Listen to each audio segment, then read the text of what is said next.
El 13 y 14 de noviembre, el Instituto Schiller llevó a cabo una conferencia internacional titulada Hay que apelar a todos los recursos morales de la humanidad.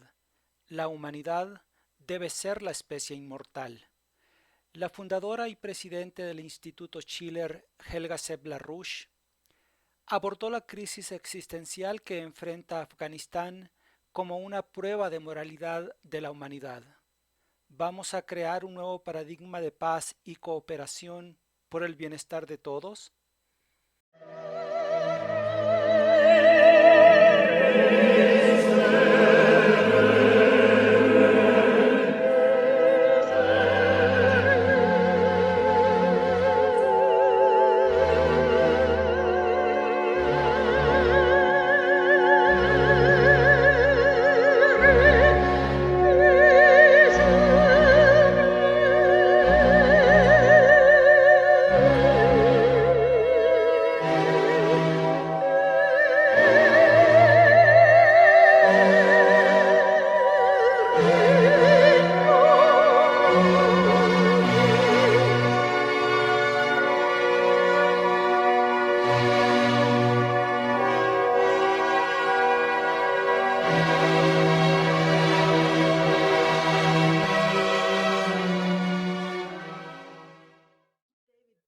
Y David Beasley, el presidente del Fondo Mundial de Alimentos, estuvo en Kabul recientemente y dijo que enfrentamos la peor crisis humanitaria del planeta, donde 95% de la población está en peligro de inanición en los 6 meses venideros y que va a haber infierno en esta tierra, dijo.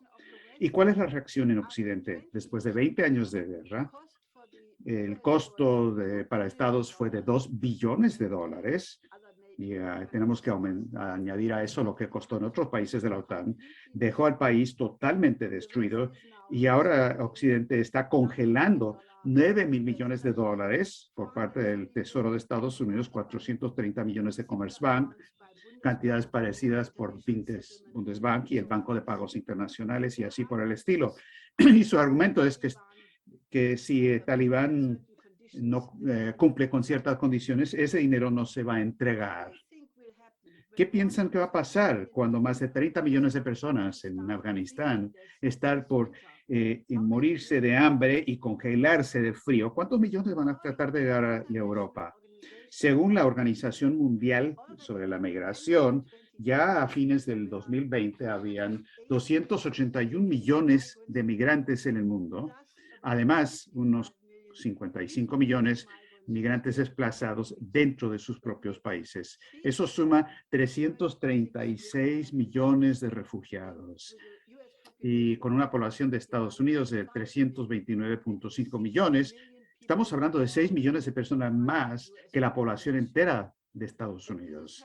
Y esto está ocurriendo bajo las condiciones de una pandemia que sigue todavía completamente fuera de control. Da lo enorme de la crisis, esto tiene que empezar con un programa urgente de emergencia para salvar a Afganistán y Haití con una manera de abordar doble. Primero, un programa de emergencia humanitario dramático, alimentos, medicina, combustible, energía, vivienda. Para esto, todos los dineros del pueblo afgán se tienen que entregar y países donantes para Afganistán y Haití, eso se tiene que resumir y tiene que haber ayuda aceptable y tiene que haber apoyo internacional por la integración de Afganistán en la iniciativa de la Franja y la Ruga y un verdadero programa de reconstrucción para Haití. Todos los países vecinos de Afganistán, los países del centro de Asia, Pakistán, Irán, India, Rusia y China tienen un interés fundamental para salvar y estabilizar Afganistán. Estados Unidos y la OTAN, que han realizado una guerra por 20 años y han dejado al país en una condición catastrófica, tienen una obligación moral de aportar a los dos ayuda inmediata y la reconstrucción económica del país. Debe ser obvio, tal y como Lyndon LaRouche insistió ya en 1973 con su grupo de estudios sobre asuntos biológicos, que esta pandemia y otras que ya se pueden avisorar, solamente se pueden controlar si el subdesarrollo terrible de grandes partes del planeta se resuelve para siempre.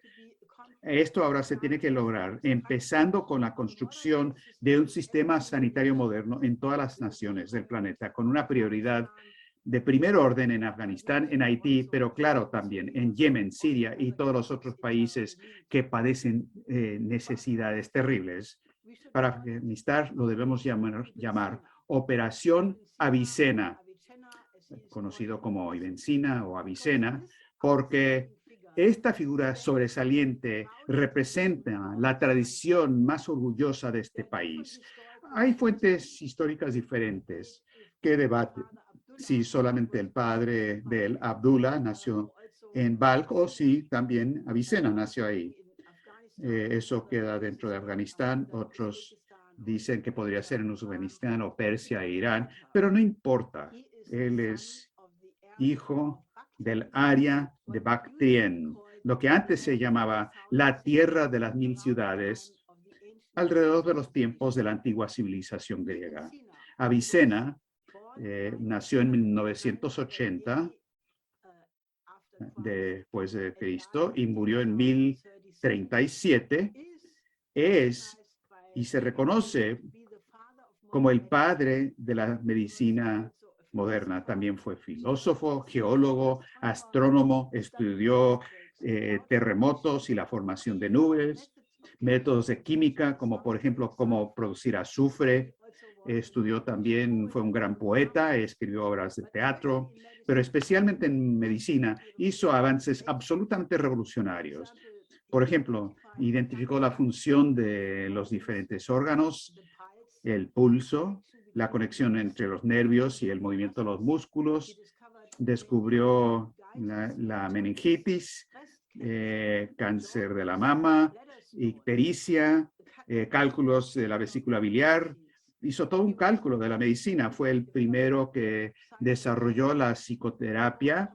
Escribió un pendio sobre cómo funciona el alma, un tratado sobre cómo curar los errores del alma, cómo se puede curar al alma, cómo resolver los problemas de desesperación y dudas. Más de 200 libros y su canon de la medicina se volvió la obra clásica, la pauta para los médicos en Europa hasta el siglo XVII y a veces el siglo XIX.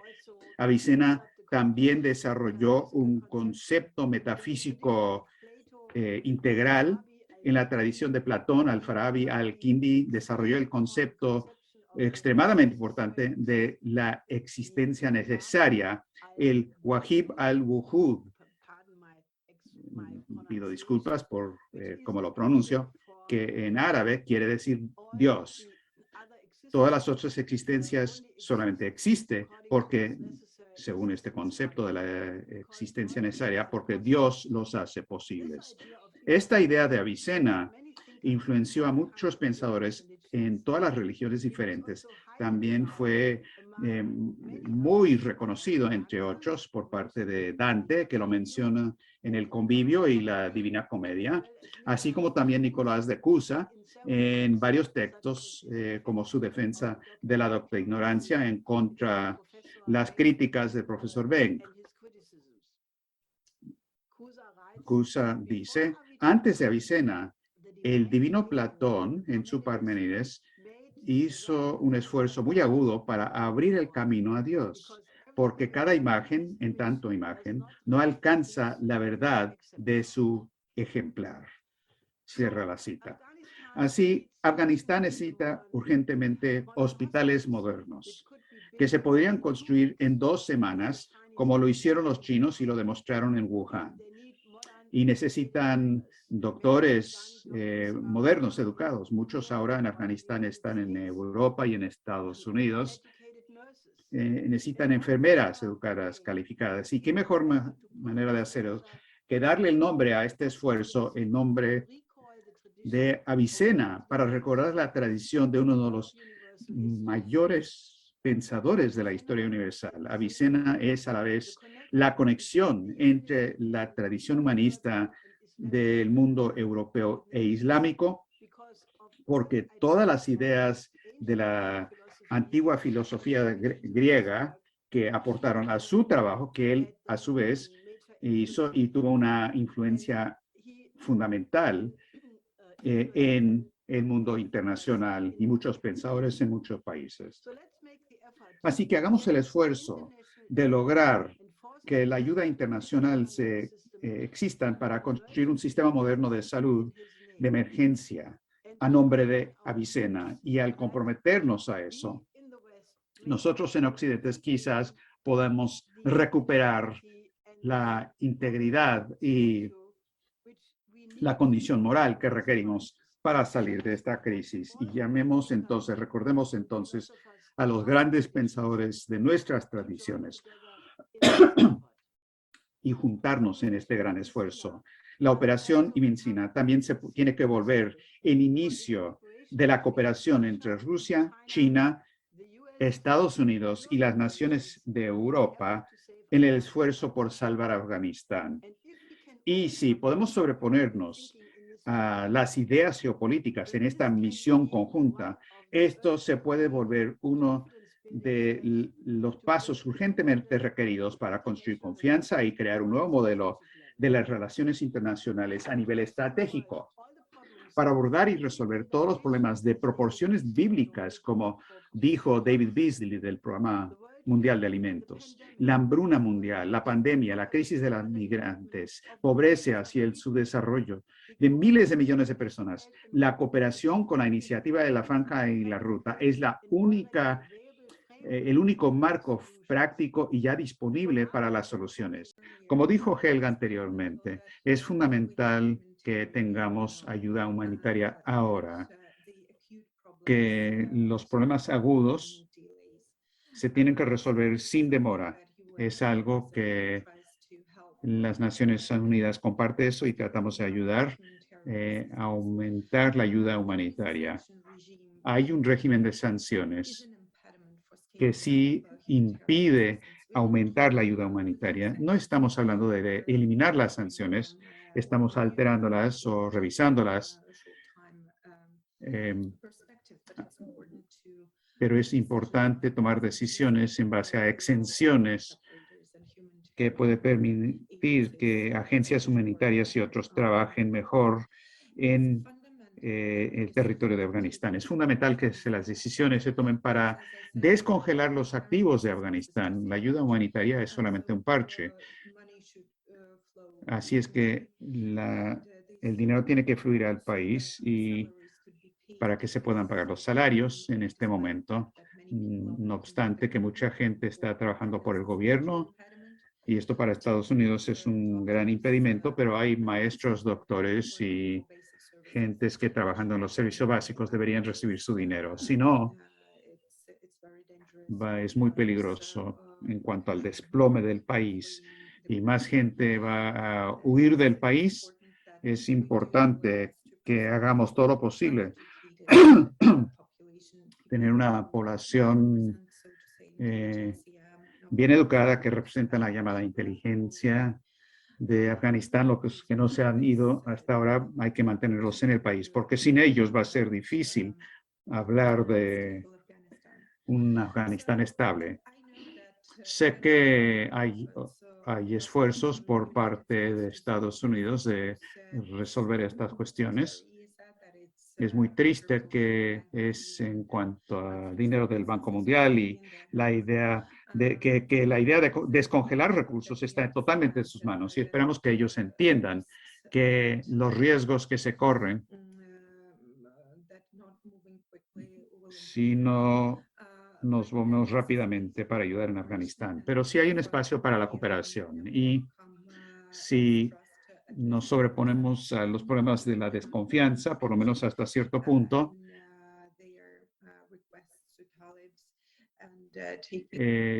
entonces esperamos que ellos tomen una orientación pragmática y de cooperación. Creo que podemos mejorar la situación, pero tenemos que movernos rápidamente y con buena fe.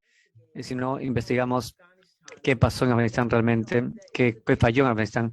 Entonces estamos en el peligro de que se repita el mismo tipo de comportamiento en otra situación. También creo que esta idea de volver unos cuantos cientos de siglos para buscar el rol del Imperio Británico, algunas personas creen que el Imperio Británico ya no existe. Eso es completamente falso, me parece. Luego de todas el islamismo radical que no hubiera podido surgir sin la ayuda de Zbigniew Brzezinski, la pregunta esta de qué pasó con las varias mutaciones del radicalismo islámico, que ahora en gran parte son la oposición al talibán. No creo que sea suficientemente enfatizado, no se enfatiza suficientemente que tenemos que oponernos al talibán. A veces están realmente proponiendo estar del lado de este tipo de organizaciones terroristas que son peores, son del enemigo. Entonces creo que esa idea de hablar de esto, si la gente joven pueda de manera ágil involucrarse, sería diferente, distinto. Por el momento, el peligro real, a mi modo de ver, es la total indiferencia y el cálculo cínico de matar de hambre a la población para que se cambie a tener un cambio de régimen. Y esta es la peor hipótesis, la peor. Y me temo que se puede concretar, que llevar a cabo un castigo colectivo de la población es una de las cosas más horribles, es uno de los crímenes internacionales más horribles según el derecho internacional. No se puede castigar a una población porque tiene un gobierno que no le agrada a otros. Incluso si parece que la situación en el pasado, como por ejemplo que eran extremas como Corea del Norte, la comunidad internacional pudo organizarse cuando tuvieron el problema hace 15 años. No había alimentos en todo el país y la comunidad internacional intervino, incluso si el gobierno era totalmente un gobierno paria, el gobierno de Corea del Norte. Y yo estoy realmente sorprendido por el hecho de que si no intervienen en Afganistán, establecen un pésimo precedente. Será la primera vez que la comunidad internacional no resuelve una gran crisis humanitaria. ¿Piensas que podría resultar un bien de esta conferencia internacional entre los países vecinos? Esto es algo, por lo menos es algo que está sucediendo. Quizás sea positivo, porque Afganistán debería tratarse como un problema regional. Los países vecinos, los países de la región, deben encargarse, en primer lugar, de Afganistán ahora. Los europeos y los estadounidenses también deberían intervenir y ser parte activa de la reconstrucción del país. Pero esto debería ocurrir solo porque gobernaron el país durante 20 años, así que es su responsabilidad. ¿Qué tipo de acciones urgentes debe el Occidente tomar con respecto a Afganistán? El financiamiento, la intervención financiera urgente. Las agencias de la ONU que ya están en el lugar, se puede financiar rápidamente. Las ONGs y las entidades afganas que distribuyen alimentos y medicinas, albergue para las personas que lo necesitan y descongelar inmediatamente el dinero que pertenece al pueblo afgano, congelado por los estadounidenses. ¿Qué crees que debería hacer el Occidente a largo plazo? El Occidente debería ayudar a la reconstrucción del país. El país ya estaba en muy mal estado en octubre del 2001, cuando los estadounidenses invadieron el país. Así que tenemos un país que ha sido destruido por más de 30 años de guerra civil y por una invasión extranjera. Debe ser reconstruido desde cero. Si hay algún tipo de desarrollo, algún desarrollo urbano, por ejemplo, en Kabul ha cambiado ahora. Es una ciudad mucho más grande de lo que era hace 20 o 30 años. Pero la mayor parte de Afganistán, la parte rural, es como lo era, al menos hace 10 años. Hay más escuelas, por supuesto. Hubo un progreso, pero este progreso fue absolutamente natural. Toda la región fue la que creció en los últimos 20 años. Afganistán simplemente creció a un ritmo un poco más lento que el resto de la región. Así que un plan de reconstrucción para Afganistán, cuidando los recursos del país. Afganistán, eso es importante. Afganistán es uno de los países más pobres del mundo. Por eso se debe a la tragedia de la guerra civil. Potencialmente es un país que podría ser un país de ingresos medios en un tiempo relativamente corto, a no más de 10 años o 15 años. Afganistán podría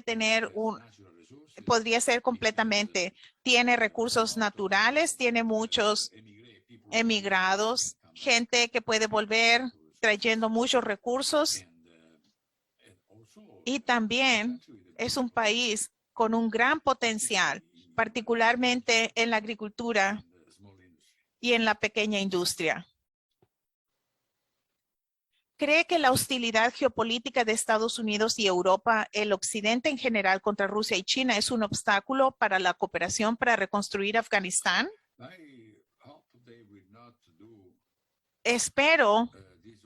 Esperaba que no hicieran esta operación también en el pasado. Obligarán a Afganistán a caer en manos de China y Rusia, porque podrían ser las únicas dos grandes potencias que podrían ayudar al país, y luego culpar a Afganistán porque se movió hacia el disque otro lado. Así que básicamente crean la amenaza y luego van a luchar contra la amenaza, y tal vez le pidan a los europeos que les ayuden a luchar contra una amenaza que ellos mismos crearon, como lo hicieron en los últimos 30 años. De nuevo, los estadounidenses primero crean la amenaza y luego piden ayuda, ofrecen protección contra la misma amenaza. Espero que no repitan esto en Afganistán. Entonces, la falta de confianza generó falta de confianza y también falta de inversión como resultado del conflicto. Y que resultó todo en un crecimiento negativo de la economía. Y de hecho, depende de cómo uno vea las proyecciones, pero el 12% proyectaban que podía llegar hasta 35% negativo. De un 30% negativo, crecimiento negativo. Eso quiere decir que hay muchas cosas que están faltando en la economía. Entonces, viendo esta contracción y el impacto que tiene en la población, se traduce en pobreza, hambruna, hambre. En un país, hablamos de un país que confiaba o dependía de donaciones y ayuda externa, fundamentalmente. Los Estados Unidos no podía generar suficiente ingresos para los costos de operación. Entonces estamos hablando de 40-45% de los gastos de operación, 60% venía de parte de los Estados Unidos. Y esto, otra parte venía de los clientes y otros ingresos. Vemos una situación en la cual la economía no era sostenible en sí misma. Y también el éxodo masivo a los Estados Unidos, que también empezó a ocurrir. Fue el resultado de la comunidad internacional el congelamiento de los fondos que corresponden a Afganistán y el Fondo Monetario Internacional en un sector de la detención, el pare de proyectos importantes, varios sectores, la detención, ¿no? Detención de esos proyectos. 17 y 17, me parece, proyectos. BBC, CNN, Bloomberg. Yo les he dicho a ellos en eso en tiempo que a no ser que los bancos centrales de Afganistán se le permita acceder sus propios reservas de dólares. Esto no es el dinero de los contribuidores. Ese es dinero de Afganistán, pertenece a la gente de Afganistán, ese dinero. El Banco Federal de Reserva de Nueva York debería ser uno de los datos que tenemos. Eso, por lo que sabemos, debería estar a nuestra disposición. Si no, va a haber escasez de alimentos, depreciación y cierre bancarios, ¿no? Podría llegar a pasar. De alguna manera, hemos tenido poca suerte porque teníamos ciertas reservas en el Banco Central. Cuando el nuevo régimen tomó el poder,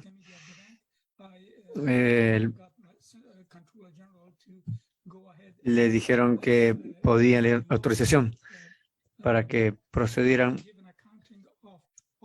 y que se dieran la contabilidad de los fondos que tenía acerca de las reservas.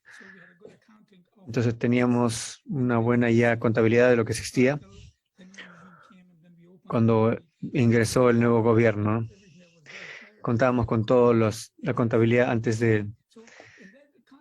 En ese contexto, sí teníamos alguno de almohadilla o una especie de espacio. Entonces, eso estabilizó los precios. Lo que pasa aquí es que el Banco Central de Afganistán tiene ciertas herramientas monetarias para poder controlar precios. Y luego, cosas que se han usado muchos años ya, muy efectivas. Y eso estoy hablando de acumular afgano y tratar de reducir la depreciación de la moneda y estabilizar los precios. Afganistán, creo que con respecto a la baja de la inflación, sí sencillamente me gustaría instar a todos nuestros oyentes de los Estados Unidos que en esencia básicamente tienen que liberar la cuestión del ágape. Esta especie humana parece, no sé por qué las personas no se mueven, no reaccionan. Lo que hemos pasado a un tema de indiferencia, sí. 95% de las personas en Afganistán están en peligro de morir en el invierno. Eso es lo que dijo Beasley. Así lo dijo. Si fuéramos humanos, esto debería generar pasión extrema para mejorar la situación. Pero por eso les apelo a ustedes, olvídese si es la cultura que usted no puede conocer, que es una cultura que es ajena a usted. No, a mí me estoy fascinado con la historia de Afganistán. Es muy difícil porque no es mucho que puedo conocer acerca de esta otra cosa, pero es una institución antigua en el tiempo de la civilización griega antigua.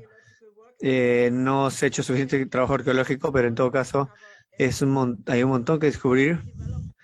Creo que todos tenemos que desarrollar pasión por otras personas de otras culturas, porque eso no quiere decir que aceptes los valores de ellos, eso no quiere decir eso. Podrías también inclusive mostrar tus valores y tratar de convertirlos a tu causa, pero el hecho de que sea tan rica la expresión de creatividad del genio humano, yo creo que eso debería motivarnos. Una nueva narrativa, si quieres llamarlo de esa manera, está bien, debería ser construida en las tradiciones mejores tradiciones que tiene cada nación. Y por eso pongo enfatizo mi benzina. eso también nos podría, porque eso nos puede guiar a un futuro más bello para toda la humanidad. Me gustaría movilizar Ágape para hacer lo que exactamente esto. Nicolás de Cusa habla de el microcosmo y el macrocosmo, que es gobernado por lo mismo. Se encuentra la misma idea en casi cada cultura, que hay tal conexión entre la imagen del hombre y la identidad del hombre y la manera como se relaciona él con el universo físico en general. Y creo que se debe retornar a estos cimientos metafísicos ontológicos de la imagen del hombre y regresar a la idea de la ley natural, a la idea del humanismo, a la idea de la belleza en la cultura, que es lo que hace que la cultura, Schiller decía, un arte que no es hermoso, no es una pieza de arte, y hay muchas cosas, pero necesitamos un renacimiento clásico, porque si la gente tuviera la idea de que su objetivo es autoperfeccionarse en sus vidas para hacer un mejor servicio a su país en su totalidad y a la humanidad en su totalidad, esto se detendría. Eso es lo que los chinos están haciendo. Están tratando de mejorar las cosas porque saben que eso se debe hacer. En el occidente nadie está tratando de mejorar las cosas. La gente quiere tener más dinero, más de esto. Necesitamos este cambio de paradigma y creo que como estamos en la emergencia, estamos hablando de Afganistán, creo que esto y en Haití, y podría agregar Yemen, pero quiero decir Afganistán y Haití son los dos lugares donde este cambio de paradigma debe volverse un hecho y no solo quedarse en palabras. Así que los invito a todos que se unan a nosotros. Tenemos estas iniciativas, el Comité para la Coincidencia de los Opuestos. Quisiera que esta operación Avicena crezca, porque creo que podemos mover montañas una vez que mucha gente se una por un buen plan.